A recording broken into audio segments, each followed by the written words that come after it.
हाँ, तो अभी तक हमने लास्ट क्लास में अभी तक इस चैप्टर में पर्टिकुलर 6 लेक्चर हमने कंप्लीट कर लिए हैं। ये आज का हमारा जो है 7th लेक्चर है। 7th लेक्चर में आज हमें क्या पढ़ना है, हम क्वेश्चंस डिस्कस करेंगे और आगे चैप्टर को पढ़ेंगे। अभी तक हमने जो जाना है सोर्स ऑफ लाइट के बारे में, मतलब प्रकाश के स्रोत के बारे में जाना है कि हमारा प्रकाश निकलता कहाँ से है और किस तरीके से निकलता है और कितने सोर्स ऑफ लाइट हो सकते हैं हमारे। इसमें हमने देखा था 2 टाइप के सोर्स ऑफ लाइट थे। एक हमारा जो है नेचुरल सोर्स ऑफ लाइट था, दूसरा हमारा human made source of light था। मींस जो हम बनाते हैं, जैसे बल्ब हो गया या फिर ट्यूबलाइट बना रहे, बल्ब बना रहे, टॉर्च बना रहे हैं। तो इस तरीके से जो भी हम इंस्ट्रूमेंट बनाते हैं बैटरी वगैरह यूज करके, हम लाइट को जो है डेवलप करने के लिए, क्योंकि अब नाइट में तो सन होता नहीं है, तो नाइट में जितने भी आप देखते होंगे मून को छोड़ करके, वो सारे जो है ह्यूमन मेड होते हैं, जो मानव के द्वारा बनाए गए होते हैं, कृत्रिम प्रकाश स्रोत हम उनको बोल सकते हैं। तो ये सारे ह्यूमन मेड होते हैं सोर्स ऑफ लाइट जिनको हम बनाते हैं। और नेचुरल मीन्स जो सन है, जिसको ह्यूमन ने बनाया नहीं हो, वो सारे नेचुरल सोर्स ऑफ लाइट होते हैं। तो हमने देखा कि प्रकाश जो है निकलता कहाँ से, किस तरीके से। फिर प्रकाश जब निकलता है तो प्रकाश को हमने देखा था एक बीम के फॉर्म में चलता है, हमेशा कभी ऐसा नहीं होता कोई एक किरण के रूप में चल रहा हो, बी किरणों के समूह के रूप में चलता है। क्योंकि अगर किसी सन से लाइट आ रही तो आप देखते हो लाइट चारों तरफ फैलती हुई आती है, चारों तरफ फैली हुई होती है। ऐसा नहीं होता कि कोई एक किरण आके आपके आंख पे पड़ रही है या कोई एक किरण किसी ऑब्जेक्ट पे जाके टकरा रही है। तो ये किरणों के समूह के रूप में आती है। और ये रे एंड रे वाला जो कंसेप्ट दिया गया, ये हमारा इमेजिनरी कंसेप्ट है। ये रे का कंसेप्ट इसलिए बोला गया, और लाइट किरणों के समूह में चलती है इसलिए बोला गया। ऐसा कोई किसी ने देखा नहीं है, लेकिन बताया गया है साइंटिस्ट के थ्रू, जिससे जो लाइट के जितने फिनोमिना होते हैं उसको हम अच्छे से एक्सप्लेन कर पाएँ। उन सारी चीज़ों जैसे रिफ्लेक्शन ऑफ लाइट हो गया, मीन्स परावर्तन का जो हमारा फिनोमिना हो गया, अपवर्तन का फिनोमिना हो गया, ऐसे बहुत सारे जो भी लाइट के फिनोमिना होते हैं उन सबको हम बेटर तरीके से एक्सप्लेन कर पाए, उसके लिए रे का एक इमेजिनरी कंसेप्ट लिया गया और बताया गया कि हमारी प्रकाश जो है किरणों के रूप में चलती है। तो ये हमारा रे हमने देखा था। और इसके बाद जो बीम ऑफ लाइट होती है वो 3 टाइप की बताई गई थी। एक हमारे डाइवर्जिंग, डाइवर्जिंग मीन्स किसी एक पॉइंट सोर्स से इस तरीके से फैलती हुई जाती हो। तो अगर जो बल्ब से लाइट जो निकलती है वो क्या होती है, डाइवर्जिंग होती है, क्योंकि बल्ब क्या होता है एक पॉइंट होता है और वहां से चारों तरफ लाइट ऐसे फैल जाती है। तो ये इसको हम क्या बोला गया था, ये हमारी डाइवर्जिंग बीम है। मीन्स ये अपसारी, डाइवर्जिंग मीन्स जो अपसारी हो, मतलब फैलने वाले हो। ठीक है। और हम बहुत सारे ऐसे सोर्स ऑफ लाइट होते हैं जो कि हमारी एक पॉइंट पे जो है लाइट को जो है एक पॉइंट पे ले जाके मोड़ते हो, मतलब एक पॉइंट पे ले जाके कन्वर्ज करते हो। इनको हमने क्या नाम दिया था, इनको हमने बोला था कन्वर्जिंग बीम ऑफ लाइट बोला था। ठीक है। ये हमारे कन्वर्जिंग बीम ऑफ लाइट थे। इसका अगर एक बेस्ट एग्जांपल है, आपने बचपन में हम क्या करते हैं, मैग्नीफाइंग ग्लास एक होता है, हम उसको ऐसे कागज पे डालते हैं और कागज हमारा क्या होता है, हमारा कुछ इस तरीके से गोला, इस तरीके से मैग्नीफाइंग ग्लास होता है। ठीक है। इसको हम आवर्धित आवर्धित लेंस बोलते हैं। तो ये कि मैग्नीफाइंग ग्लास होता है, इस पे जो हमारी सन की लाइट आती है, हम इसको किसी कागज के सामने रखते हैं तो हम देखते हैं कागज जलने लगता है। ऐसा क्यों होता है, क्योंकि ये हमारा जिसका इसकी जो प्रॉपर्टी होती है, जो भी लाइट आ रही है, फैली हुई लाइट आ रही है, उनको एक पॉइंट पे कन्वर्ज करती है। एक पॉइंट पे ले जाके हमारी क्या करती है, कन्वर्ज करती है। जब सारी लाइट एक पॉइंट पे पड़ती है तो जो लाइट एनर्जी होती है वो हीट एनर्जी में कन्वर्ट हो जाती है। टेम्परेचर कागज का इतना बढ़ जाता है कि वहाँ वो जो है कागज जलने लगता है। तो ये हमारा क्या था, हमने कन्वर्जिंग बीम, डाइवर्जिंग बीम, और यहाँ पे हमने पैरेलल बीम देखा था। ये बीम ऑफ लाइट के हमारे क्या थे, टाइप्स थे, मतलब लाइट इतनी तरीके से हमारी जो है चल सकती है। और हमने देखा था बीम में क्या होती है कि रे ऑफ लाइट का हमारा क्या होता है, कलेक्शन होता है, कलेक्शन ऑफ रेज होता है। ठीक है। तो वही हमारा नाम दिया गया किरण। तो अब ये हो गया कि प्रकाश हमारा निकलता कहाँ से और किस तरीके से हमारा प्रकाश ट्रेवल करता है, लाइट किस तरीके से ट्रेवल करती है। अब लाइट जहाँ से ट्रेवल करती है हमें उसको भी जानना चाहिए, क्योंकि किसी जाके पानी में भी ट्रेवल करेगी, हमारा जो है एयर में भी ट्रेवल करेगी।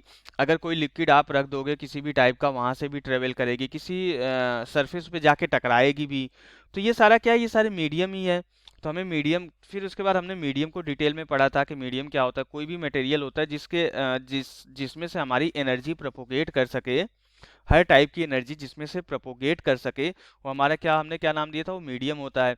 अब मीडियम को हमने बताया था तीन टाइप के होते हैं, एक जो पारदर्शी माध्यम होता है, अपारदर्शी माध्यम होता है, और एक पार्शियली पारदर्शी होता है। मतलब कुछ प्रकाश की लाइट हमारी निकल जाती, आधी कुछ निकल जाते जाते कुछ पार्ट उसका रिफ्लेक्ट हो जाता है। तो क्या था, वो पारभासी माध्यम था।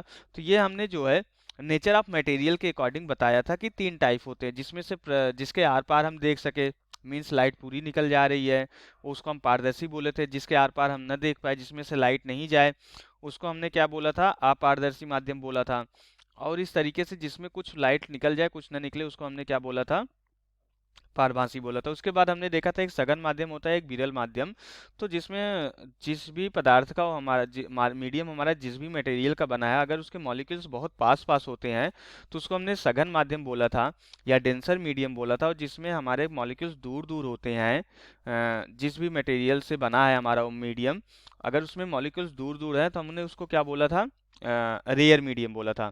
फिर ये हमने देखा कि हमारा लाइट जाके किसी सरफेस पे टकराती है, तो अगर किसी सरफेस पे टकरा रही है तो उसका किस तरीके से बिहेवियर होगा, किसी सरफेस पे टकराने के बाद जब लाइट रिटर्न आ रही है तो किस तरीके से रिटर्न होगी। ये सारे फिनोमिना को जानने के लिए हमने एक जो है इन इन सारे फिनोमिना को जानने के लिए हमने परावर्तन का नियम पढ़ा था, या रिफ्लेक्शन ऑफ लाइट, मतलब प्रकाश का परावर्तन पढ़ा था बेसिकली। तो उसमें हमने क्या देखा था, इसमें हमने देखा था अगर लाइट किसी सरफेस पे टकरा रही है तो उसका किस तरीके से बिहेवियर होता है, किस तरीके से रिटर्न आती है, बाउंसेस बैक होने के बाद टकरा के जब रिटर्न आती है तो किस तरीके से आती है, किस डायरेक्शन में जाएगी। तो ये सारी चीजें हमने परावर्तन के नियम में देखा था। परावर्तन हमने यही बोला था कि अगर जिस किसी मीडियम से जो है लाइट आ रही है, किसी सरफेस पे टकरा रही है, टकराने के बाद सेम मीडियम में रिटर्न जा रही है, तो ये फिनोमिना लाइट का क्या था, परावर्तन था। और वो किस तरीके से रिफ्लेक्टेड रे हमारी किस डायरेक्शन में जाएगी, इसको बताने के लिए परावर्तन के नियम दो बताए गए थे। जिसमें ये बोला गया था कि इंसिडेंट रे और रिफ्लेक्टेड रे हमारे क्या होते हैं, दोनों बराबर होते हैं। और हमारा इंसिडेंट रे, रिफ्लेक्टेड रे और normal on the incident point, ये इंसिडेंट रे था, ये रिफ्लेक्टेड रे था, ये नॉर्मल इंसिडेंट पॉइंट पे था। ये तीनों हमारे किस में होते हैं, एक ही प्लेन में जो है लाई करते हैं, एक ही तल में लाई करते हैं, एक ही तल में स्थित होते हैं। तो ये हमने जो है, अब जब हमने ये जाना कि हाँ लाइट जो है इस तरीके से फिनोमिना शो कर रही है, तो लोगों ने सोचा, साइंटिस्ट ने सोचा कि हम इस फिनोमिना को क्या अपने डेली लाइफ में यूज कर सकते हैं। अगर यूज करना चाहे तो किस तरीके से यूज कर सकते हैं। इसके लिए कुछ ऑप्टिकल इंस्ट्रूमेंट बनाए गए। तो ऑप्टिकल इंस्ट्रूमेंट जो बनाए गए उनका नाम क्या दिया गया, मिरर दिया गया, या बेसिकली दर्पण दिया गया। तो हमने ये देखा कि लाइट कैसे आ रही है, किस सोर्स से आ रही है, मीडियम से जा रही है उसको समझा। फिर अगर सरफेस पे टकरा रही है तो किस तरीके से बिहेवियर शो करेगी उसको समझा, उसको रिफ्लेक्शन ऑफ लाइट में देखा। फिर उसके बाद देखा कि अगर ये रिफ्लेक्शन फिनोमिना शो कर रही है लाइट, तो इसको हम अपनी डेली लाइफ में किस तरीके से यूज कर सकते हैं। इसके लिए साइंटिस्ट ने कुछ हमारे ऑप्टिकल इंस्ट्रूमेंट बनाए जिनको हमने दर्पण बोला। कि अगर, और फिर हमने इसमें दर्पण और उसके टाइप्स देखे थे कि हमारा प्लेन मिरर होता है, स्फेरिकल मिरर होता है। स्फेरिकल मिरर के भी दो टाइप्स हमने देखा था, कॉन्वेक्स मिरर होता है और कॉनकेव मिरर होता है। तो ये हमारे सारे रिफ्लेक्शन के फिनोमिना पे काम करते हैं, और अगर इनके सामने कोई भी ऑब्जेक्ट रखा है तो इनका क्लियर इमेज हमारा बनता है।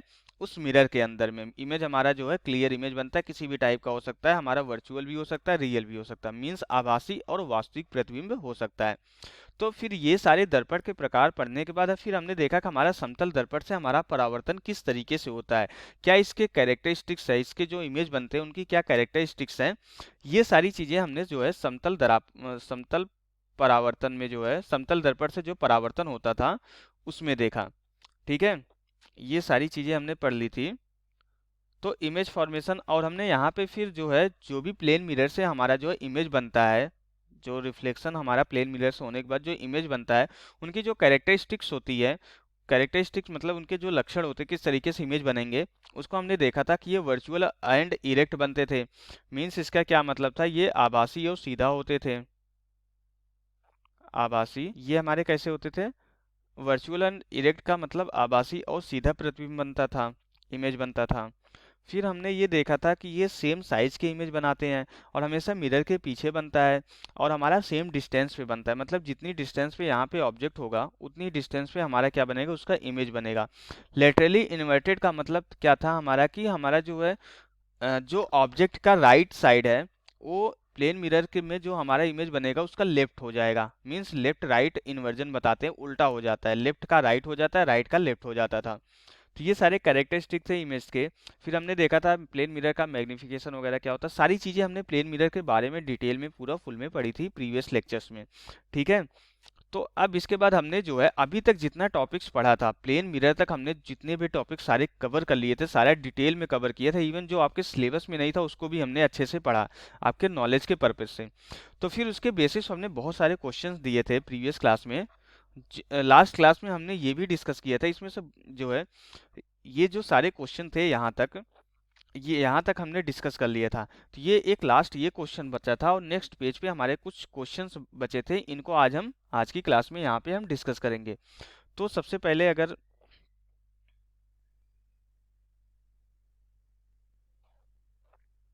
इसमें से जो सबसे लास्ट वाला क्वेश्चन है क्या बोल रहा है, तो आप में से कितने लोग ये क्वेश्चन जो लास्ट क्लास में प्रेजेंट थे, ये सारे क्वेश्चन कितने लोगों ने अपने मन से ट्राई किया है?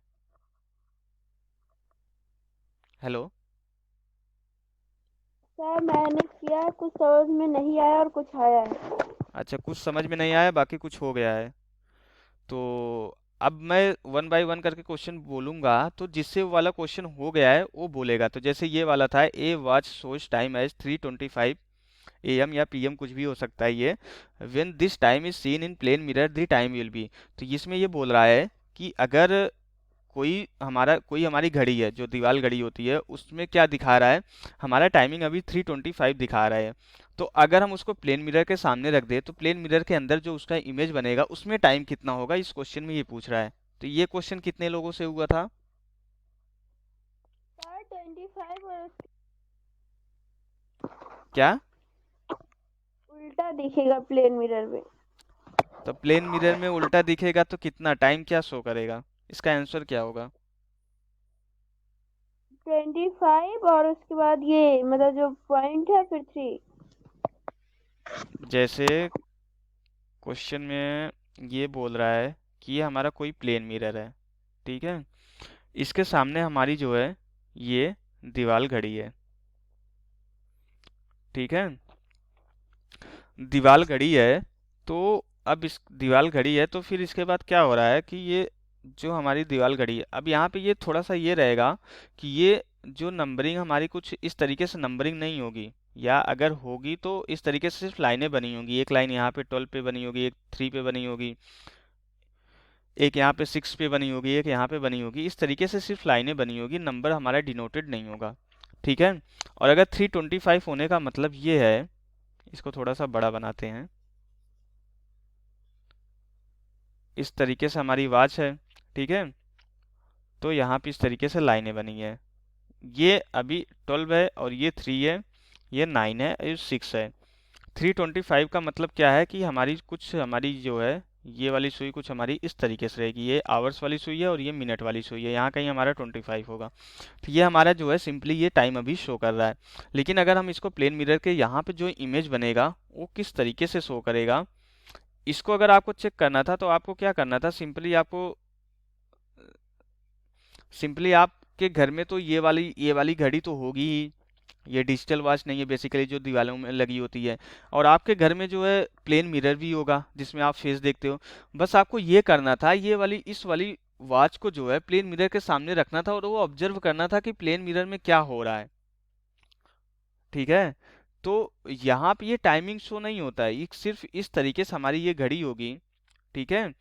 तो अब क्या होगा जब ये प्लेन मिरर, अब यहाँ पे तो हम 3D दिखा नहीं सकते बोर्ड पे, तो इसको आपको अज्यूम करना पड़ेगा, इमेजिन करना पड़ेगा कि अभी ये इस तरीके से नहीं है, हमारा इस तरीके से वर्टिकली हमारा क्या रखा हुआ है, मीन्स ये वॉच अगर प्लेन मिरर के सामने है तो जो ये वाला पॉइंट है वो शिफ्ट हो जाएगा इस वाले पॉइंट के पास, ठीक है।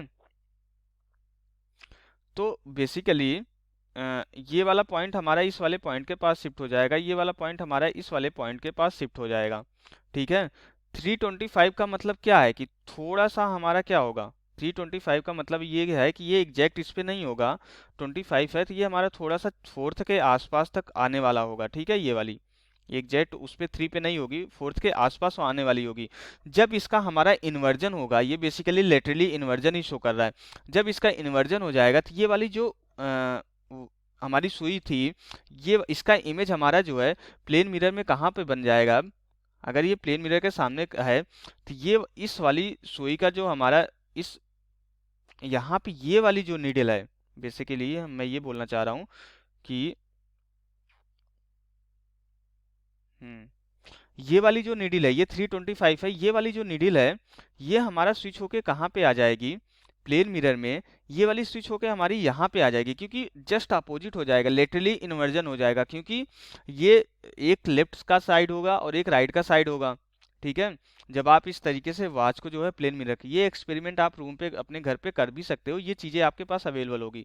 तो ये वाली जो नीडल है इसका जो हमारा इमेज बन जाएगा, हमारा ये 9 पे एग्जैक्ट ना आके इससे थोड़ा सा पहले बन जाएगा। ठीक है, क्योंकि ये क्यों हो रहा है, क्योंकि इमेज की प्लेन मिरर की ये प्रॉपर्टी होती है सेम डिस्टेंस पे जो भी ऑब्जेक्ट होता है उसका इमेज हमारा सेम डिस्टेंस पे, मीन्स यहाँ पे जो होगा उसका इमेज यहाँ पे बनाएगा और यहाँ पे जो होगा उसका इमेज हमारा यहाँ पे बनाएगा। तो इसकी वजह से हमारा जो है ये कुछ इस तरीके से हो जाता है। और ये 25 जो है हमारा इसका जो है इमेज जो है यहाँ पे एग्जैक्ट सेम डिस्टेंस पे बनने की वजह से ये वाली सुई हमारी कुछ यहाँ पे आ जाती है। तो एग्जैक्ट ये हमारा 9 नहीं शो करता है, ये टाइम हमारा कितना हो जाता है 8:35 हो जाता है, क्योंकि ये जो 25 है और ये अब ये वाली जो लाइन का इमेज है ये तो यहीं पे बजेगा, यहीं पे यहीं पे रहेगा। मीन्स अगर 12 बज रहे होते, अगर दोनों सुई यहाँ पे होती है तो इस वाली वॉच में भी 12 बज रहे होती हैं। ठीक है, क्योंकि सेम डिस्टेंस पे ये पॉइंट आ रहा है, क्योंकि ये सिमेट्री वाली लाइन पे है। लेकिन जो यहाँ पे है उसको अगर हम देखेंगे उसका इमेज हमारा यहाँ कहीं पे बनेगा।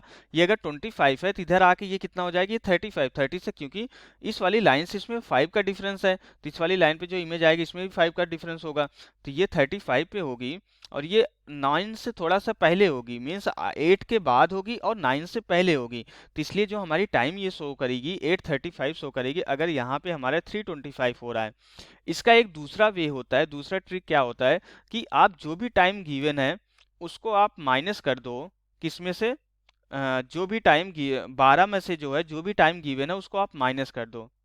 अगर आप इसको माइनस करोगे तो हमारा ये क्या हो जाएगा, इसको ये वाला माइनस करने तो आता है ना आप लोगों को, यहाँ से अगर आप 1 उधार लोगे तो ये हमारा क्या हो जाएगा, एक ये 12 आवर्स है, अगर आप इधर उधार लोगे तो हमारा मीन्स 1 आवर आप उधार ले रहे हो, अगर 1 आवर उधार ले रहे हो तो मीन्स ये हमारा 60 आ जाएगा। तो अब ये 1160 हो जाएगा, इसमें से आपको 325 अगर माइनस करेंगे तो ये 10 में से 5 माइनस होगा और ये यहाँ पे कितना आएगा, 5 में से 2 माइनस होगा 35 हो जाएगा और 11 में से 3 माइनस होगा 8:35 हो जाएगा। तो सिंपली आप क्या कर सकते हो, सिंपली आप जो भी टाइम गिवन है आपको कुछ भी दिमाग नहीं लगाना है, ये तो मैंने समझा दिया किस तरीके से ये बन रहा है, लेकिन सिंपली 12 में से जो भी टाइम गिवन है उसको आपको माइनस कर देना है और जो टाइम हमारा जो है प्लेन मिरर में जो इमेज बनेगा उसमें जो टाइम शो होगा वो हमारा जो है सिंपली शो कर देगा।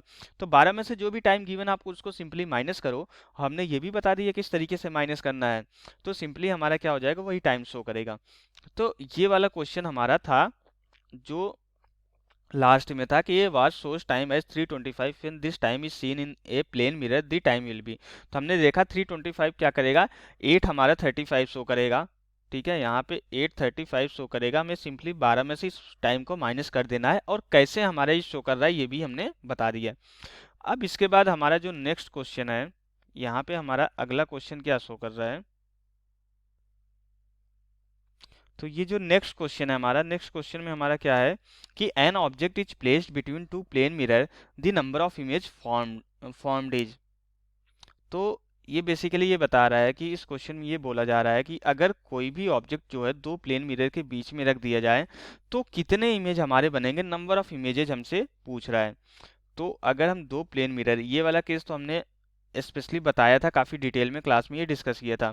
तो आप लोगों में से कितने लोगों ने ये क्वेश्चन कर लिया ये बताओ थोड़ा सा मुझे,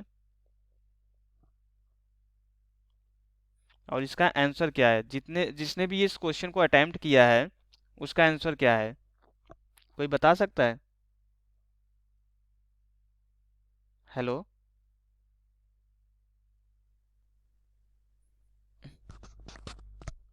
हेलो बच्चों, अनम्यूट करके जिसने भी इस क्वेश्चन को अटेम्प्ट किया है मुझे आंसर बताओ, जिससे मैं जल्दी से बताऊं इसका फिर सोल्यूशन क्या है। किसी ने अटेम्प्ट किया है इस क्वेश्चन को,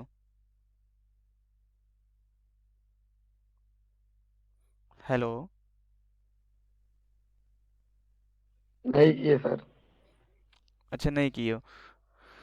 तो ठीक है, तो अगर यहाँ पे अगर कोई भी ऑब्जेक्ट अगर दो प्लेन मिरर के बीच में रखा है, जैसे कि मान लेते हैं ये कोई भी एक ऑब्जेक्ट रखा है दो प्लेन मिरर के बीच में, तो इसका जो इमेजेस बनते हैं, नंबर ऑफ इमेजेस जो होते हैं, वो हमने क्या बोला था, ये इनफाइनाइट बनते हैं। नंबर ऑफ इमेजेस हमारे इसमें कितने बनते हैं, मीन्स हमारा जो प्रतिबिंब बनेगा अनंत प्रतिबिंब बनेगा।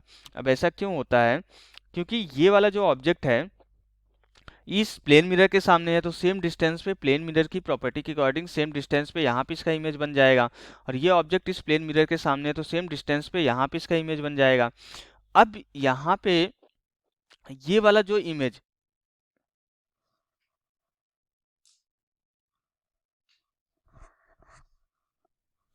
ये वाला जो इमेज है यहाँ पे, इसका जो इस मिरर में इसको M1 नाम देते हैं और इसको M2 नाम देते हैं। तो इस ऑब्जेक्ट का जो M1 में इमेज है, ये हमारा क्या आ गया, ये इमेज इस मिरर के सामने, इस मिरर के तो बिहाइंड आ गया, लेकिन इस मिरर के फ्रंट में आ गया, मीन्स इस मिरर के पीछे आ गया है। इसका इस ऑब्जेक्ट का इमेज हमारा इस मिरर के पीछे आ गया है, लेकिन इस वाले मिरर के सामने आ गया है। तो अगर कोई भी ऑब्जेक्ट किसी मिरर के सामने, प्लेन मिरर के सामने रखा है, तो उसका इमेज बनता ही बनता है। तो मीन्स ये अगर अगर हम यहाँ पे देखें, तो ये इतनी डिस्टेंस पे है, तो यहाँ पे सेम डिस्टेंस पे इसका हमारा इमेज बन जाएगा। और ये वाला जो इमेज, इस मिरर टू का जो इमेज है हमारा, इस ऑब्जेक्ट का मिरर टू में जो इमेज बना है, इस मिरर टू के पीछे, लेकिन ये मिरर वन के हमारे क्या हो गया, सामने आ गया। तो मीन्स अब सेम डिस्टेंस पे ये मिरर टू से हमारा यहाँ पे जितनी डिस्टेंस होगा, उतनी डिस्टेंस पे हमारा जो है इस जो मिरर मिरर टू में जो हमारा इमेज बना था, वो अब मिरर वन के लिए हमारा ऑब्जेक्ट की तरह काम करेगा, वस्तु की तरह कार्य करेगा, और इसका इमेज हमारा मिरर वन में बनेगा। अब सिमिलरली ये फिर से हमारा इस वाले मिरर के सामने आ गया, तो इसका हमारा इमेज बनेगा, और ये वाला जो है हमारे इस मिरर के सामने आ गया, तो इसका भी इमेज बनेगा। तो ये चेन हमारी इस तरीके से चलती रहेगी, और इस तरीके से हमारे जो अनंत इमेज बने हमें हमारे बनेंगे। आप इस चीज को भी अपने घर पे ट्राई कर सकते हो। दो मिरर लो, दो जिसमें आप जो भी आप देखते हो शीशा, उसमें दो मिरर लो, उसमें बीच में कोई ऑब्जेक्ट रखो या खुद के फेस को ही रखो, तो आप देखोगे अनंत इमेज हमारा बनेगा। नहीं तो अगर आप कभी हेयर सैलून में गए होंगे, सामने और पीछे कोई अगर इमेज लगाए, तो बीच में आप देखते हैं नंबर ऑफ इनफाइनाइट इमेजेस आपको देखने को मिलता है। ऐसा कभी एंड ही नहीं आता कि हमारा एंड कब हुआ। ठीक है, तो दो प्लेन मिरर के बीच में अगर कोई भी ऑब्जेक्ट रखा है, तो उसमें कितने इमेज बनते हैं, अनंत हमारे इमेज बनते हैं। ठीक है, ये वाला क्वेश्चन तो हमारा हो गया। अब इसके बाद क्या है, focal length of a plane mirror is. तो बेसिकली फोकल लेंथ हमारा क्या होता है, अगर हम कोई भी प्लेन मिरर होता है, जैसे कि हमने क्या बताया था, हमने जब टाइप्स टाइप्स ऑफ मिरर देखे थे, तो जो स्फेरिकल मिरर होता था, मीन्स जैसे क्या होता है, पहले कोई गोले का हमारा क्या होता है, भाग होता है। ठीक है, गोले का कोई भाग होता है, कोई कांच का गोला हो सकता है। फिर हम क्या करें, इसको कट कर दे इस तरीके से, इसका कट करके कोई एक छोटा सा पार्ट हम इस तरीके से ले लें। अब इसके किसी एक साइड को जो है हम पॉलिश कर दे, तब क्या बन जाता था, मिरर बन जाता था। मीन्स लाइट यहाँ से आएगी, टकरा के जो है यहाँ पे इस तरीके से रिटर्न चली जाएगी। तो ये जो गोले का भाग होता था,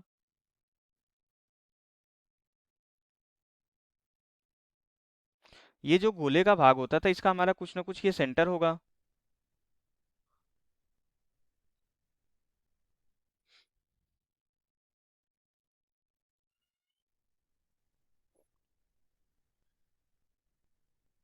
तो ये कुछ ना कुछ हमारा इस गोले का जो भाग होता है, जिसको हम कट करते थे, इसका कहीं ना कहीं सेंटर होता था। तो मीन्स इस गोले का जो मिड पॉइंट यहाँ पे होता था, इससे पास करने वाली लाइन पे ही, मीन्स हमारा जो है इस तरीके से, जैसे हमने इतना पार्ट अगर काट कर दिया और इसको पॉलिश कर दिया, तो यहाँ से सेंटर से पास करने वाली ये मिड लाइन होगी। तो यहाँ कहीं पे इसका क्या होगा, सेंटर होगा। ये गोला है, गोले का कुछ ना कुछ तो केंद्र होगा ही। अगर हमने इसको कट कर दिया, बेसिकली खोखला गोला होता है। जैसे आपने देखा होगा, बॉल से क्रिकेट खेला होगा, चाहे वो प्लास्टिक की बॉल हो चाहे रबड़ की बॉल हो, जब वो फट जाती है, तो आपने देखा होगा उन बीच में खोखला होता है। ठीक है, तो जो फटी हुई बॉल का जो है बीच से अगर फटी हुई है, तो उसका जो एक टुकड़ा है, तो उसको आप कांच का गोला समझो, तो उसके किसी एक पार्ट को अगर पॉलिश कर दोगे तो वही हमारा क्या बन जाता है, वही हमारा मिरर बन जाता है, वही हमारा क्या होगा। अब ये पॉलिश किस तरीके से करेंगे तो उस पर डिपेंड करे, कॉन्वेक्स बनेगा कॉनकेव बनेगा, उसको हम आगे देखेंगे। तो बेसिकली पॉइंट ये है कि ये गोले का जो केंद्र होगा वही हमारा इस मिरर का हमारा जो है स्फेरिकल मिरर का सेंटर ऑफ कर्वेचर होता है। तो इसका जो मिड पॉइंट होता है वही फोकल लेंथ होता है। तो मीन्स अगर कोई भी ऑब्जेक्ट है, अगर उसमें थोड़ा भी टर्न है, कोई भी ऑब्जेक्ट चाहे ज़्यादा टर्न हो चाहे थोड़ा सा टर्न हो, चाहे कितना भी बड़ा टर्न हो, अगर कोई भी कर्व्ड है तो उसका कहीं ना कहीं सेंटर होगा, किसी न किसी गोले का पार्ट होगा, कहीं ना कहीं उसका सेंटर होगा।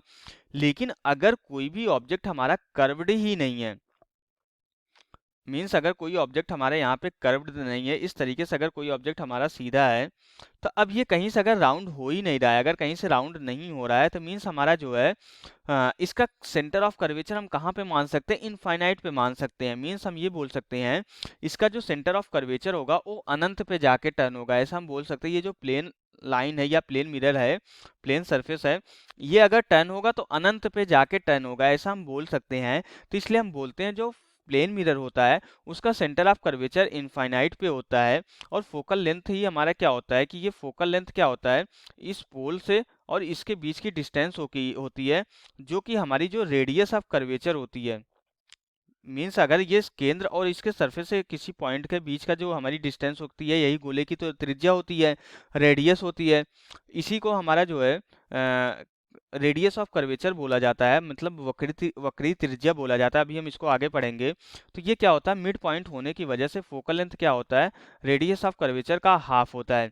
अब यहाँ पे जो है प्लेन मिरर के लिए रेडियस ऑफ कर्वेचर क्या होती है, इनफाइनाइट होती है। मीन्स गोले का केंद्र हम कहीं अनंत मानते हैं, तो त्रिज्या भी हमारी अनंत हो जाएगी। अगर ये अनंत है तो अनंत डिवाइडेड बाई 2 करेंगे तो भी हमारा अनंत आ जाएगा। मीन्स जो भी हमारा जो प्लेन मिरर होता है उसकी फोकल लेंथ हमारी क्या होती है, अनंत होती है। ठीक है, यहाँ भी हमारा जो इमेज बनता है वो इनफाइनाइट भी इमेज बनता है, फोकल लेंथ हमारी अनंत होती है। अब हमने ये लास्ट क्लास में देखा था, the magnification produced by a plane mirror is, तो ये क्या होता है, +1 होता है। क्योंकि मैग्निफिकेशन हमने देखा था क्या होता है, height of object divided by height of image divided by height of object होता था। मीन्स प्रतिबिंब की ऊंचाई डिवाइडेड बाई वस्तु की ऊंचाई होती थी। ये हमारा क्या मैग्निफिकेशन हमारा प्लेन मिरर से था। मीन्स हमारा जो है आवर्धन क्षमता हमारा जो है समतल दर्पण से था। तो हमने ये देखा था सेम साइज का इमेज बनता है, मीन्स जितनी हाइट का हमारा जो है ऑब्जेक्ट है उतनी ही हाइट का हमारा क्या बनेगा, इमेज बनेगा। मीन्स एच आई हमारा एच ओ के बराबर होगा, तो ये हमने क्या देखा था, +1 आता है। तो इसलिए हमारा प्लेन मिरर का जो आवर्धन क्षमता होती है हमारी +1 होती है, इसमें जो प्लस साइन होता है वही डिनोट करता है कि इसमें से जो हमारा प्रतिबिंब बनेगा वो कैसा बनेगा, आभासी बनेगा। अब अगला क्वेश्चन क्या है, ये 3 कंप्लीट हो गए हैं। If you are standing 2 metre away in front of a plane mirror then distance between you and your image. अब ये देखो, ये अच्छा क्वेश्चन है। इस क्वेश्चन में हमें क्या बोला जा रहा है, इस क्वेश्चन में ये बोला जा रहा है कि जैसे ये कोई प्लेन मिरर है और आप यहाँ पे खड़े हो,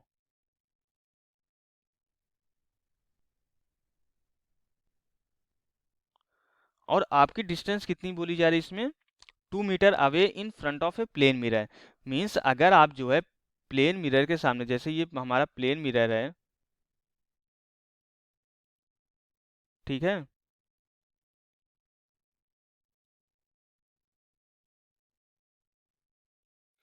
अगर आप इसके सामने 2 मीटर की डिस्टेंस पे इस तरीके से खड़े हो, तो क्वेश्चन में क्या बोल रहा है कि जो आपका अब यहाँ पे जो आपका इमेज बनेगा, हमने क्या देखा, प्लेन मिरर की ये प्रॉपर्टी होती है, तो जितनी डिस्टेंस पे हमारा कोई ऑब्जेक्ट है उतने ही डिस्टेंस पे हमारा जो है उसका इमेज बनाता है।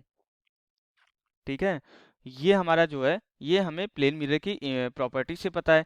मींस इस मिरर के पीछे 2 मीटर की डिस्टेंस पे आपका इमेज बनेगा। लेकिन क्वेश्चन में ये नहीं पूछा है कि हमारा जो है मिरर से जो है हमारा इमेज कहाँ पे बनेगा, या मिरर से हमारा जो है प्रतिबिंब कहाँ पे बनेगा वस्तु का, ऐसा क्वेश्चन में नहीं पूछा है। क्वेश्चन में ये पूछा है वस्तु और प्रतिबिंब की बीच की दूरी पूछा है। तो ये आपको थोड़ा कंफ्यूज करने के लिए पूछा गया है। तो यहाँ से वस्तु और प्रतिबिंब की बीच की दूरी मीन्स ये वाली डिस्टेंस को पूछा गया है। अगर आप ये वाली डिस्टेंस को देखेंगे तो मिरर से जो है, प्लेन मिरर से 2 मीटर की डिस्टेंस पे हमारा ऑब्जेक्ट है और प्लेन मिरर से 2 मीटर की डिस्टेंस पे हमारा जो है इमेज बन रहा है। तो अगर आप देखोगे डी की वैल्यू कैलकुलेट करोगे तो 2 + 2 हमारा आएगा, और ये कितना आ जाएगा, इसको सिंप्लीफाई करने के बाद ये 4 मीटर के बराबर हो जाएगा। मीन्स जो हमारा ऑब्जेक्ट और इमेज के बीच की डिस्टेंस होगी वो कितनी होगी, 4 मीटर के बराबर होगी।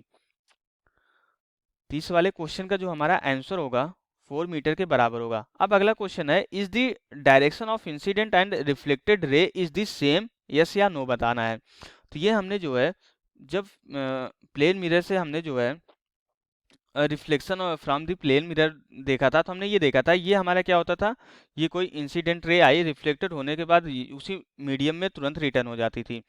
मीन्स हमारी ये क्या होगी, अब ये इंसिडेंट रे की डायरेक्शन हो गई, लेकिन ये हमारी क्या हो गई, ये रिफ्लेक्टेड रे की डायरेक्शन हो गई। तो ऐसा आपको कभी नहीं मिलेगा जो इंसिडेंट रे है और जो रिफ्लेक्टेड रे है उन दोनों की डायरेक्शन हमारी सेम कभी नहीं मिलेगी। उन दोनों की डायरेक्शन हमारी क्या होगी, अलग अलग होगी। डायरेक्शन अगर सेम होने का मतलब इस डायरेक्शन में इंसिडेंट आ रही है और इसी डायरेक्शन हमारी अगर रिफ्लेक्टेड रे आती तब हम बोलते ये सेम डायरेक्शन है।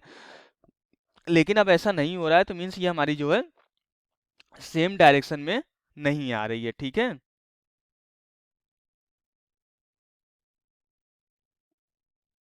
तो इसका जो आंसर हो जाएगा हमारा क्या हो जाएगा, इसका नो आंसर हमारा करेक्ट होगा। अब क्या बोला जा रहा है, a man is, next question हमारा क्या है, अगला क्वेश्चन ये है कि a man is 6 feet tall, what is the smallest size of the plane mirror so that he can see his entire image.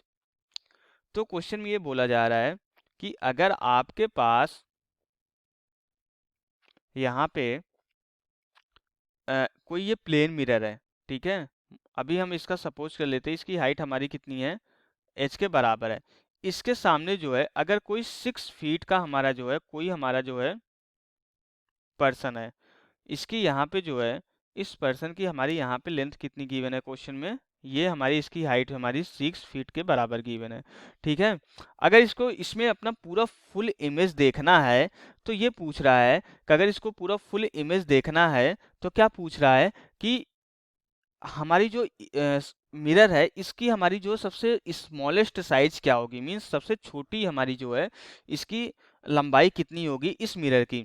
तो हमने देखा था कि अगर जैसे इसका ये है, तो हमने यहाँ पे क्या देखा था, यहाँ से हम जो है दो एंड पे लाइट को इस तरीके से टकराते हैं, एक हमारी इधर आ जाती है और यहाँ से एक को टकराएंगे तो एक हमारी इस तरीके से आ जाएगी। तो ये हमने क्या देखा था, फील्ड ऑफ व्यू देखा था। तो सबसे पहले तो इसको हमारा इस मिरर को इस तरीके से एडजस्ट करना पड़ेगा कि ये हमारा ऑब्जेक्ट जो है हमारे फील्ड ऑफ व्यू में आए। इस जो भी हमारा पर्सन है इसका जो यहाँ पे हमारा प्रतिबिंब बनेगा सेम साइज का बनेगा, 6 फीट टॉल ही बनेगा। ठीक है, प्लेन मिरर की प्रॉपर्टीज हमें ये पता है। तो अब अगर इसका प्रतिबिंब हमारा जो है 6 फीट टॉल ही बन रहा है, तो अब अगर इसको अपना पूरा फुल इमेज देखना है तो इसको फील्ड ऑफ व्यू में आना पड़ेगा। तो इस मिरर को इस तरीके से लोकेट करना पड़ेगा कि हम किस में आ जाए कि हमारा इसका जो इमेज बन रहा है इसका हमारा खुद का कुछ फील्ड ऑफ व्यू होगा, जो दोनों मिरर के दोनों एंड कॉर्नर पे हमारे जो अगर कोई एक रे हम खींचते हैं तो उसका जो रिफ्लेक्शन होता है, दो रिफ्लेक्टेड रे आती है, उनके बीच में जो भी रीजन होता है वही हमारा क्या होता है, फील्ड ऑफ व्यू होता है। तो अब अगर हमारा ये ऑब्जेक्ट यहाँ पे रखा है और इसका इमेज यहाँ पे बन रहा है, तो जो इसकी स्मॉलेस्ट साइज होती है तो ये सिंपली हमारा क्या होता है कि ये कितनी होनी चाहिए, जो भी हमारी ऑब्जेक्ट की साइज है उसका हाफ होना चाहिए। Mean size of object divided by 2 के बराबर होना चाहिए। ये सिंपली हमने फॉर्मूला देखा था। तो जो स्मॉलेस्ट साइज होगी कितनी है, 6 फीट के बराबर डिवाइडेड बाय 2 इक्वल टू हमारी जो है कितने मीटर प्लेन मिरर की रिक्वायरमेंट होगी, सॉरी यहाँ पे मीटर नहीं होगा, फीट होगा।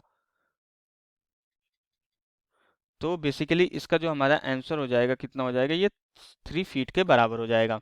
तो अब ये तो हमें पता चल गया कि हमारा जो यहाँ पे मिरर होगा वो कितना होना चाहिए, 3 फीट होना चाहिए अगर ये 6 फीट का कोई इंसान है अपना पूरा इमेज देखना चाह रहा है। लेकिन ऐसा जरूरी नहीं है कि ये इस 3 फीट वाले मिरर को आप जो है इस पर्सन के सामने कहीं पे भी रख दोगे तो उसका पूरा फुल इमेज दिखने लगेगा, ऐसा नहीं होता है। इसकी एक पर्टिकुलर लोकेशन होती है, एक पर्टिकुलर डिफाइन लोकेशन होती है कि इसके पैर से कितनी हाइट पे इसको इस इमेज को रखा जाए और इसके इसके आँख से इसका जो अपर एंड होता है वो कहाँ पे आए, कहाँ पे रखा जाए, इसकी एक पर्टिकुलर फिक्स पोजीशन डिफाइंड होती है जहाँ पे इस इमेज को रखेंगे तभी आपको जो है यहाँ पे पूरा फुल इमेज देखने को मिलेगा। लेकिन हम उसको इतना डिटेल में नहीं पढ़ रहे हैं क्योंकि उसमें कुछ ऐसे कंसेप्ट होंगे जो अभी आप आगे मैथ में भी पढ़ेंगे, मैथ का भी कंसेप्ट यूज होगा इसमें। जो हमारा आइडेंटिकल ट्रायंगल का कंसेप्ट होता है वो यहाँ पे यूज होता है। फिर हम इसको डिराइव करके ये पोजीशन फाइंड करते हैं कि इसके पैर से जो है ये मिरर हमारे कितनी हाइट पे होना चाहिए कि 3 फीट अगर हमारा जो है लेंथ का अगर हमारा कोई मिरर है तो ये पूरा फुल इमेज देख पाए। तो इसका जो राइट आंसर होगा वो हमारे कितना होगा, 3 फीट के बराबर होगा। ये हमारा इसका राइट आंसर हो जाएगा। तो ये भी क्वेश्चन हो गया। अब इसके बाद हमारा अगला क्वेश्चन क्या है कि a ray of light is incident on plane mirror such that it makes an angle 30 degree with the plane mirror, the angle of reflection is. ये तो बहुत ही इजी क्वेश्चन है। क्या बोल रहा है कि अगर जैसे ये कोई हमारा जो है यहाँ पे ये कोई प्लेन मिरर है, ठीक है, तो ये एंगल कहाँ से दिया, हमें ये ध्यान देना है कि हमें नॉर्मल से एंगल दिया गया है कि या जो मिरर है उसके सरफेस से एंगल दिया गया है। A ray of light is incident on plane mirror such that it makes an angle 30 degree with the mirror. तो ये यहाँ पे ध्यान देने वाला है, ये थोड़ा ट्रिकी क्वेश्चन है। ऐसा नहीं बोला है कि उसने यहाँ पे जो है ये जैसे कोई प्लेन मिरर है तो उसने ये नहीं बोला है कि ये जो हमारा एंगल बना ये इंसिडेंट हमारी इस तरीके से आ रही है, तो उसने ऐसा नहीं बोला कि ये जो हमारा एंगल है वो हमारा जो नॉर्मल से बना रहा है। वो बोल रहा है कि ये एंगल हमारा 30 डिग्री हमारा कहाँ से बना रहा है, ये मिरर से बना रहा है। तो ये हमारा कोई नॉर्मल होगा यहाँ पे, ठीक है। तो अब इसका जो रिफ्लेक्टेड एंगल होगा, रिफ्लेक्टेड एंगल का हमें एंगल ऑफ रिफ्लेक्शन ही पूछ रहा है ना कि the angle of reflection is. अगर हमें एंगल ऑफ रिफ्लेक्शन बताना है, सॉरी ये तो ये कोई हमारा क्या हो गया, ये प्लेन मिरर हो गया। तो ये इंसिडेंट रे हो गई। अब ये जो इंसिडेंट रे है इसका यहाँ पे प्लेन मिरर के साथ हमारा 30 डिग्री एंगल गिवन है, लेकिन हमें क्या पूछा जा रहा है, एंगल ऑफ रिफ्लेक्शन पूछा जा रहा है। एंगल ऑफ रिफ्लेक्शन हमारा क्या होता है, नॉर्मल से जो एंगल होता है थीटा, ये हमें एंगल निकालना है। गिवन ये एंगल है, अब ये एंगल गिवन होता तो सिंपली हम उसी के बराबर बोल देते हैं। आप यहाँ पे कंफ्यूज हो सकते हो, आप यहाँ पे मिस्टेक्स कर सकते हो, तो आपको ये लग सकता है कि जो एंगल गिवन है ये 30 डिग्री, ये एंगल ऑफ इंसिडेंट है, और जो है जो हमारा प्लेन मिरर का हमारा जो rules of reflection from the plane mirror था, या जो भी हमारा जो है प्लेन मिरर का हमारा नियम था, मतलब परावर्तन का जो नियम था, सेकंड लॉ था, जो लॉ ऑफ जो रिफ्लेक्शन था उसका जो हमारा सेकंड लॉ था, उसमें angle of i equal to angle of r था। एक इंसिडेंट रे था, एक रिफ्लेक्टेड रे था। तो आप सिंपली ये थीटा की वैल्यू यहाँ पे 30 डिग्री बोल सकते हो, क्योंकि अगर आप ध्यान नहीं दोगे कि ये एंगल ऑफ इंसिडेंट गिवन है या इंसिडेंट रे का, हमें ये देखना पड़ेगा एंगल कहाँ से गिवन है, यहाँ से नॉर्मल से गिवन है या प्लेन मिरर से गिवन है। अगर एंगल प्लेन मिरर से गिवन है तो सबसे पहले हम क्या करेंगे, ये वाला एंगल हम यहाँ पे कैलकुलेट करेंगे। ये वाला एंगल कैसे कैलकुलेट करेंगे, ये नॉर्मल है, इस सरफेस पे टोटल 90 डिग्री बनाएगी। अगर ये 30 डिग्री है तो 90 में से अगर 30 माइनस करेंगे ये कितना हो जाएगा, 60 डिग्री, क्योंकि ये दोनों एंगल मिलके 90 डिग्री होंगे। तो अगर ये 30 डिग्री है तो बचा हुआ एंगल कितना हो जाएगा, 60 डिग्री हो जाएगा। अब एंगल आई और एंगल आर बराबर होते हैं लॉ ऑफ रिफ्लेक्शन के अकॉर्डिंग, परावर्तन के नियम के अकॉर्डिंग।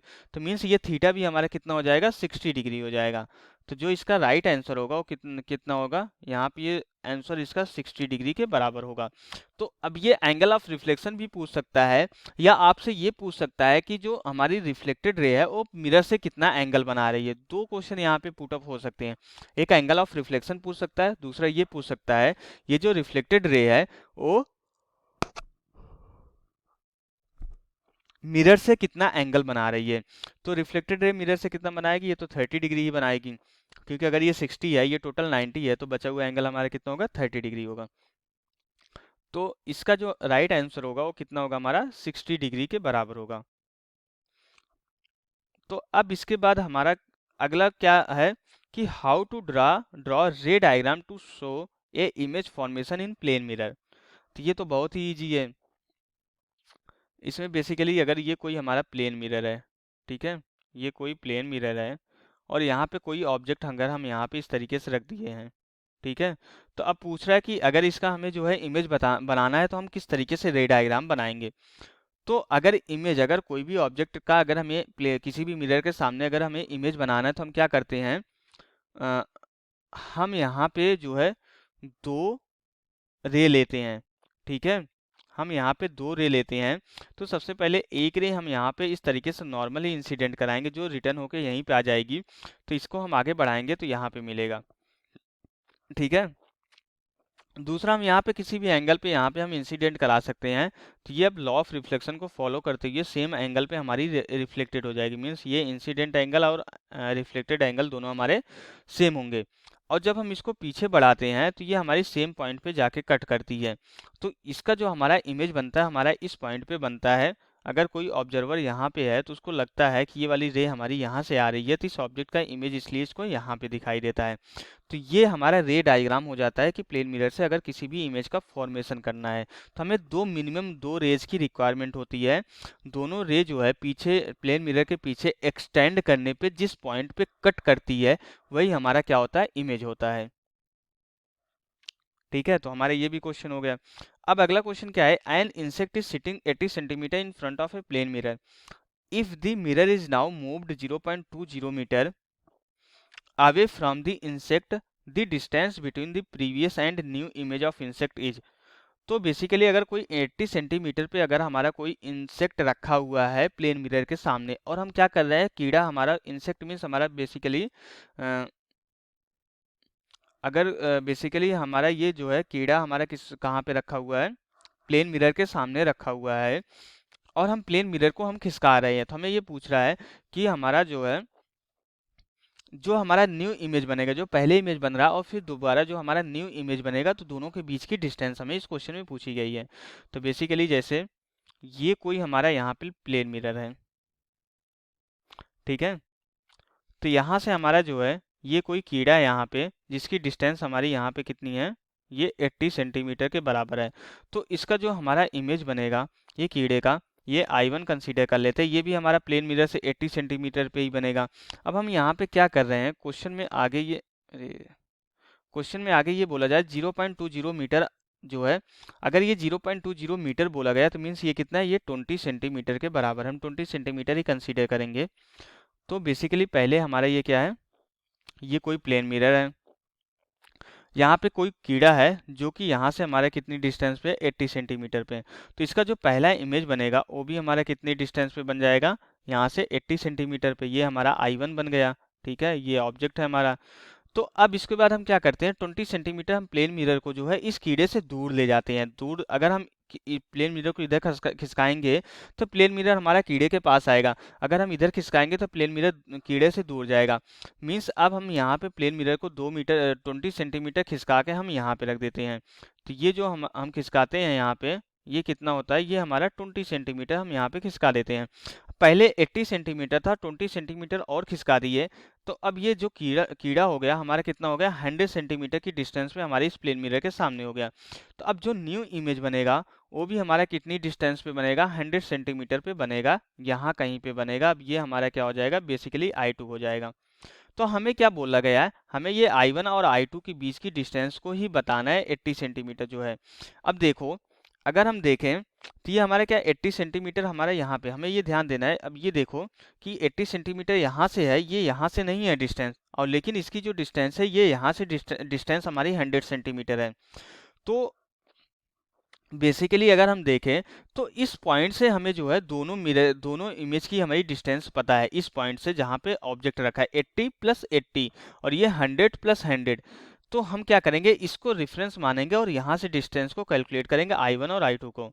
तो मीन्स अगर हम यहाँ पे देखें D हमारा कितना हो जाएगा, यहाँ से जो है इस I2 के बीच की दूरी टोटल 100 प्लस हमारी कितनी है, 100 है, 100 + 100।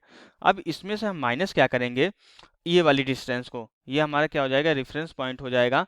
तो हमने देखा ये 100 + 100 हमारी जो है इस पॉइंट से यहाँ तक की दूरी है। अगर हम यहाँ से इस वाले बेसिकली अगर हम यहाँ से जो है इस वाली डिस्टेंस को में से जो है अगर हम ये वाली डिस्टेंस को माइनस कर देते हैं तो बची वाली डिस्टेंस हमारी कितनी होगी, D के बराबर ही होगी। तो हम वही कर रहे हैं, यहाँ से यहाँ तक की डिस्टेंस हमारी 100 + 100 है। फिर हम क्या कर रहे हैं, यहाँ से यहाँ तक की डिस्टेंस 80 + 80 के बराबर हो जाएगी, 80 + 80 के बराबर हो जाएगी। अब इसको अगर हम कैलकुलेट करेंगे तो ये 200 - 160 के बराबर हो जाएगी। तो इसको जब कैलकुलेट करते हैं तो ये कितना हो जाएगा, 200 में से 160 को माइनस करेंगे, ये 40 सेंटीमीटर के बराबर हो जाएगी, या इसको मीटर में कन्वर्ट करेंगे 0.40 मीटर के बराबर हो जाएगी। तो यहाँ पे जो हमारा करेक्ट आंसर हो जाएगा, दोनों न्यू इमेज के बीच की जो डिस्टेंस हो जाएगी वो कितनी हो जाएगी, 40 सेंटीमीटर के बराबर हो जाएगी। अब हमारा व्हाट इज लेटरल इन्वर्जन, तो इसको हमने कई बार देख लिया, कई बार मैंने आपको बता चुका हूँ कि हमारा लेटरल इन्वर्जन क्या होता है, कि हमारे लेफ्ट का राइट बन जाता है, राइट का लेफ्ट बन जाता है। इसी वजह से हमारा जैसे कि कोई अगर हमारा जो है क्यू रखा है, तो इसका जो इमेज बन जाता है इसका इस तरीके से बनने लगता है। ये वाला जो है यहाँ पे जो इधर होता है ये इधर इस साइड आ जाता है। आर का लेटरल इन्वर्जन होकर हमारा इस तरीके से प्रतिबिंब बनने लगता है।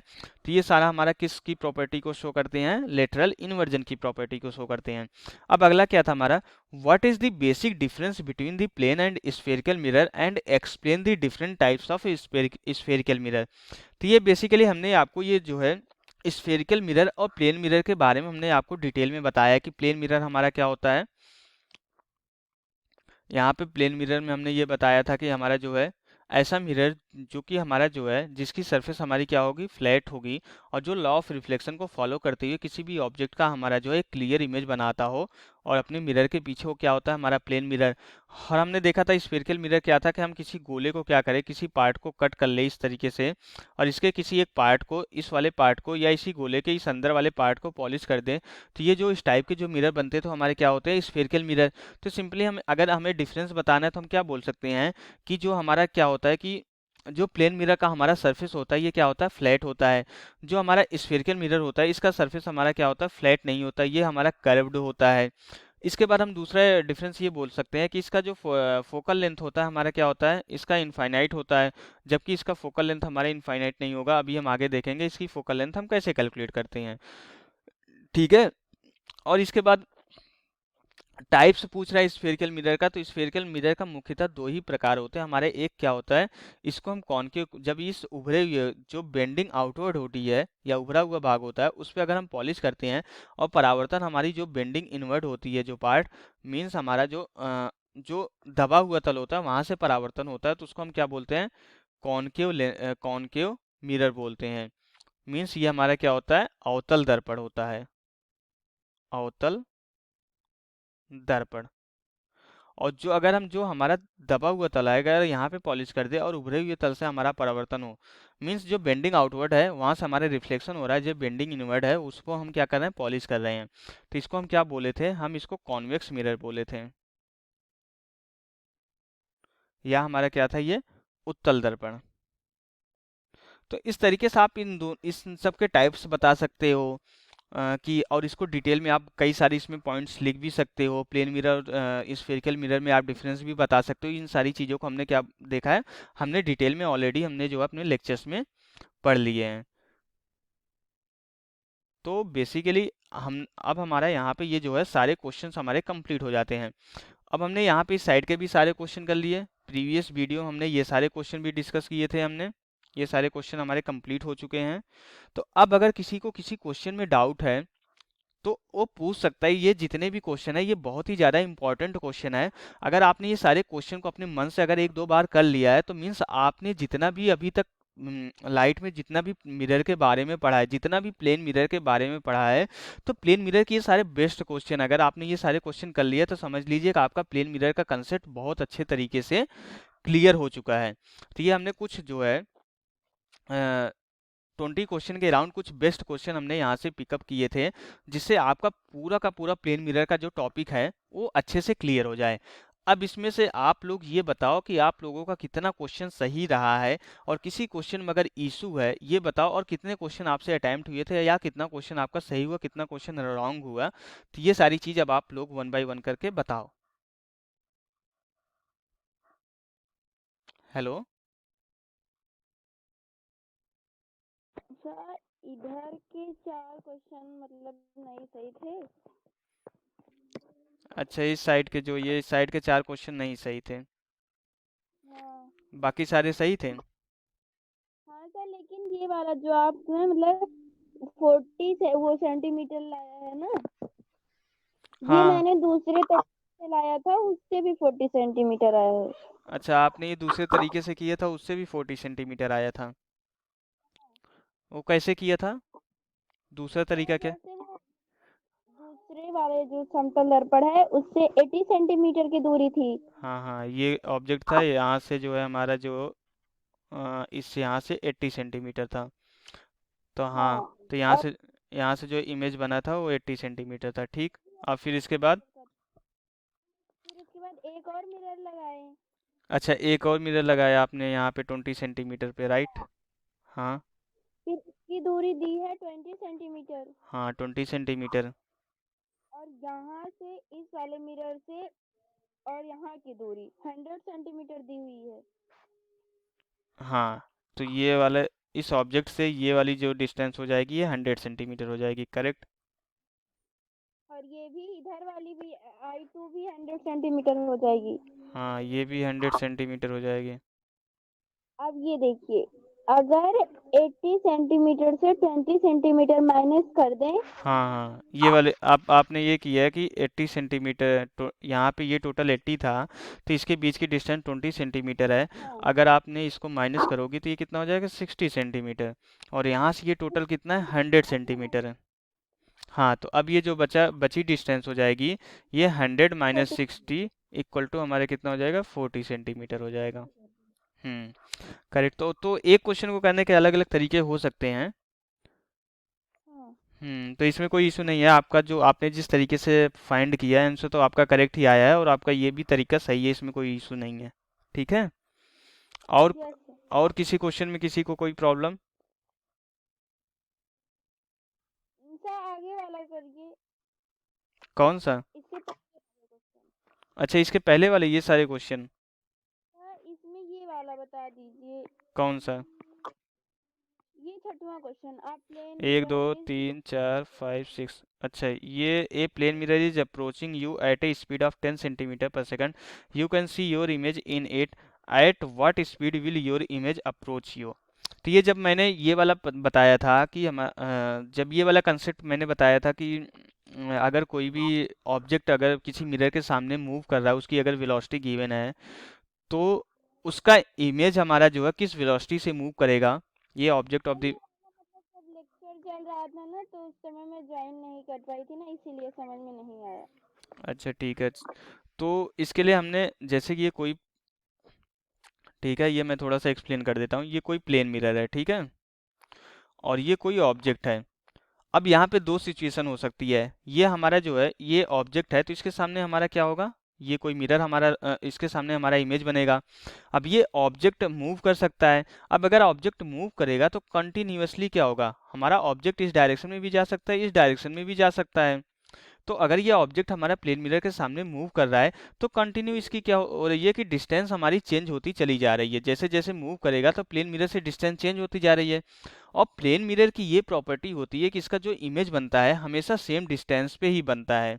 ठीक है, यहाँ पे जो भी इमेज बनेगा हर एक पॉइंट पे, जब जब जब ये मूव करेगा तो हर एक पॉइंट पे उसका इमेज क्या होगा, सेम डिस्टेंस पे बनने की वजह से हमारा इमेज को भी मूव करना पड़ेगा। अगर ऑब्जेक्ट मूव कर रहा है तो हमारा इमेज को भी मूव करना पड़ेगा। ठीक है, तो अब इसमें दो सिचुएशंस आती है। एक ये होता है या तो हमारा ऑब्जेक्ट मूव करे, ठीक है, हमारा मिरर हमारा फिक्स रहे। दूसरी सिचुएशन ये आती है कि हमारा इमेज मूव करे, ऑब्जेक्ट फिक्स रहे। अगर इमेज मूव करेगा तो भी ऑब्जेक्ट और इमेज के बीच की डिस्टेंस तो हमारी चेंज ही होगी, तो हमारा जो है इमेज भी मूव करना स्टार्ट कर देगा। या ये दोनों जो है एक दूसरे के अपोजिट डायरेक्शन में मूव करे, या ये दोनों एक दूसरे की डायरेक्शन में ही मूव करे। तो ये इतनी सारी सिचुएशंस हो सकती है। तो इन सारी सिचुएशन की वजह से जो भी हमारा यहाँ पे फॉर्मूला निकाला गया था, क्या बताया गया कि जो भी हमारा इमेज की हम वेलोसिटी लेंगे हम किसके रिस्पेक्ट में लेंगे, हम मिरर के रिस्पेक्ट में, क्योंकि मिरर भी तो हमारा मूव कर सकता है। तो हमारी जो velocity of the image with respect to mirror equal to हमारी क्या होगी, minus of the velocity of the object with respect to हमारा जो है मिरर आएगा। अब ये माइनस साइन क्या डिनोट कर रहा है, ये डिनोट कर रहा है अगर ऑब्जेक्ट हमारा जो है इस तरीके से मिरर के सामने जाएगा तो ऑब्जेक्ट और मिरर के बीच की डिस्टेंस कम होगी। अभी पहले अगर हमारा इमेज यहाँ था तो उसको भी हमारा मिरर के सामने मिरर की डायरेक्शन मानना पड़ेगा। तो जो दोनों की वेलोसिटी है अपोजिट डायरेक्शन में हो जाएगी, और वेलोसिटी हमारी एक वेक्टर क्वांटिटी होती है, इसलिए हमारे ये माइनस साइन हमारी क्या डिनोट करता है कि हमारी जो है इमेज के रिस्पेक्ट में हमारी जो इमेज की जो वेलोसिटी है वो अपोजिट डायरेक्शन में होगी इमेज के रेस्पेक्ट में जो हमारी ऑब्जेक्ट की वेलोसिटी है। अभी तक हम जो भी बात करें वो इमेज के रेस्पेक्ट में कर रहे हैं, क्योंकि सॉरी मिरर के रेस्पेक्ट में कर रहे हैं। मिरर भी हमारा मूव कर सकता है, मीन्स हमारी जो इमेज की वेलोसिटी मिरर के रेस्पेक्ट में है वो अपोजिट डायरेक्शन में है। ऑब्जेक्ट की किससे किससे अपोजिट डायरेक्शन में है, जो ऑब्जेक्ट की वेलोसिटी मिरर के रेस्पेक्ट में है। ठीक है। तो ये सिंपली हमारा जो है इम्पोर्टेंट फार्मूला था। अब इसको हमने फर्दर डिवाइड किया था कि अगर हमारा इमेज भी मूव करने लगता है, तो जैसे कि हमने ये बहुत बार ऐसा पढ़ा होगा, आपने सापेक्षिक वेग में पढ़ा होगा, रिलेटिव वेलोसिटी में देखा होगा, ए का वेग बी के सापेक्ष हम कैसे लिखते हैं, v a minus v v लिखते हैं ना। अगर जैसे कि ऐसे देखा होगा कि किसी का वेग जो है किसी दूसरे के सापेक्ष दिया गया हो, और फिर उसका वेग जो है अर्थ के सापेक्ष पूछ लिया जाता है, तो बेसिकली ये क्या हो जाता है, ये बी का जो है ए के सापेक्ष वेग होता है, और ए और बी क्या होता है, हमारा अर्थ के सापेक्ष वेग होता है। तो इसी तरीके से ये हमारा इमेज की वेलोसिटी किसके रेस्पेक्ट में गिवन है, मिरर के। अगर इसकी हम इमेज की वेलोसिटी को अगर ग्राउंड के रेस्पेक्ट में लिखना चाहे तो हम किस तरीके से लिख सकते हैं, v i minus v m equal to हमारा क्या हो जाएगा, minus v o minus v m के बराबर हो जाएगा। अब वी आई हमें बेसिकली इमेज की वेलोसिटी फाइंड आउट करनी पड़ती है, तो इसके लिए हम मिरर की वेलोसिटी को हम अपोजिट साइड ले जाएंगे। तो यहाँ से ये क्या हो जाएगा, माइनस वी ओ, और माइनस साइन का अंदर मल्टीप्लाई होकर ये वी एम हो जाएगा, और ये इधर आएगा तो ये प्लस वी एम हो जाएगा। तो बेसिकली यहाँ पे हमारा वी आई इक्वल टू हमारा कितना हो जाएगा, two v m minus v o के बराबर हो जाएगा। तो अब आपको ये ध्यान रखना है, आप जो भी यहाँ पे जो है साइन रखे, जो भी हमारी यहाँ पे वेलोसिटी रखेंगे, उसमें आप जो है विद साइन रखेंगे, ठीक है, विद साइन। आपको जो मिरर की वेलोसिटी, अब ये मिरर की वेलोसिटी मीन्स ये अर्थ के रेस्पेक्ट में आ जाएगी, और ये ऑब्जेक्ट की वेलोसिटी भी हमारी अर्थ के रेस्पेक्ट में है, और इमेज की वेलोसिटी भी अब हमारी अर्थ के रेस्पेक्ट में आ गई। यहाँ पे इमेज की वेलोसिटी मिरर के रेस्पेक्ट में थी, ऑब्जेक्ट की वेलोसिटी मिरर के रेस्पेक्ट में थी, लेकिन अब यहाँ पे जो वेलोसिटी है सारी की सारी वेलोसिटी अर्थ के रेस्पेक्ट में आ गई।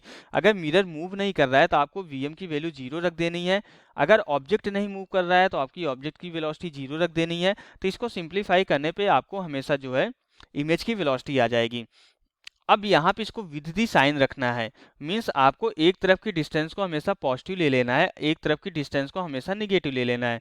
जैसे मैंने राइट साइड की दूरी को हम क्या ले रहे हैं, पॉजिटिव, लेफ्ट साइड की दूरी को निगेटिव ले रहे हैं। तो आप ऐसा भी कर सकते हैं, लेफ्ट साइड की दूरी को निगेटिव ले सकते हैं, राइट साइड की दूरी इसको लेफ्ट साइड की दूरी को पॉजिटिव ले सकते हैं, राइट साइड की दूरी को आप निगेटिव भी ले सकते हैं। तो यहाँ पे अब क्वेश्चन में जो गिवन है, क्वेश्चन में क्या गिवन है कि a plane mirror is approaching you at a speed of 10 centimetre per second, you can see your image in it, and आगे क्या बोल रहा है, at what speed will your image approach you. ये गायब। तो क्वेश्चन में ये बोल रहा है जैसे आप यहाँ पे खड़े हो, ठीक है, आप यहाँ पे खड़े हो और आपका ये क्या है, इमेज है, सॉरी ये मिरर है, आप यहाँ पे खड़े हो।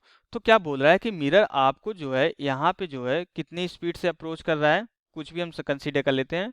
आप क्वेश्चन में जो भी होगा वो कंसीडर करके यहाँ पे सॉल्व कर लेना, अभी हम कुछ भी कंसीडर कर ले रहे हैं।